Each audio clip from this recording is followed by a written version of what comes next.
बरं, अजित पवारांनी रोहित आमदार होईल अशी घोषणा केली होती भर सभेतनं. तेच अजित पवार जेव्हा समोर उभे राहतात, विरोधात येतात, तेव्हा कसं वाटलं होतं तुला? मला ज्यावेळेस दादा अर्ज भरायला समोरच्या व्यक्तीचं येतात, आता एक विषय असा आहे, माझ्या समोर जे प्रतिस्पर्धी उभारले होते त्यांच्या दादांच्या बाबतीतच्या काय भावना 2-3 महिन्यापूर्वी होत्या हे मला लोकांना सांगायची गरज नाही आहे. हे दोघं एकत्र ज्यावेळेस आले त्यावेळेस मला मनापासून आनंद झाला की म्हणजे दादांचं ठीक आहे, एक राजकीय अपरिहार्यता होती, मुळात संगमच असा होता, आमच्याकडे जे उमेदवार उभारले होते त्यांना उमेदवारी देणारा पक्ष सापडत नव्हता आणि या पक्षाला उमेदवारी घेणारा उमेदवार सापडत नव्हता.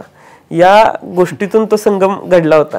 त्यामुळं आपल्याला ही निवडणूक लढवायची आहे. मी समोर कोण उभारले हे बघितलंच नाही. अगदी काही लोक असं सुद्धा बोलले की माझ्या वडिलांच्या विरोधात हेच उमेदवार होते, ह्याच्या बापाला मी 3,000-3,500वर आणलाय, ह्याला काय आहे, असं सुद्धा काही लोक बोलले.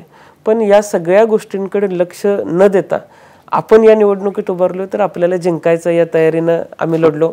शंकरदादा म्हणून आबांचे एक जुने सहकारी आहेत, त्यांना कदाचित कुठल्या लेवलला मी थोडासा गाफील आहे का काय असं वाटलं असेल मला माहीत नाही, पण त्यांनी मला सांगितलं की सश्याची शिकार करताना वाघाच्या शिकारीला ज्या तयारीनं जायचं असतं त्या तयारीनं आपण गेलं पाहिजे. आणि परत थोडंसं सावध भूमिका मी सुद्धा घेतल्या आणि जे माझ्या वडिलांच्या बाबतीत 3,000-3,500 बाबतीत बोलत होते, लोकांनी आशीर्वाद दिला.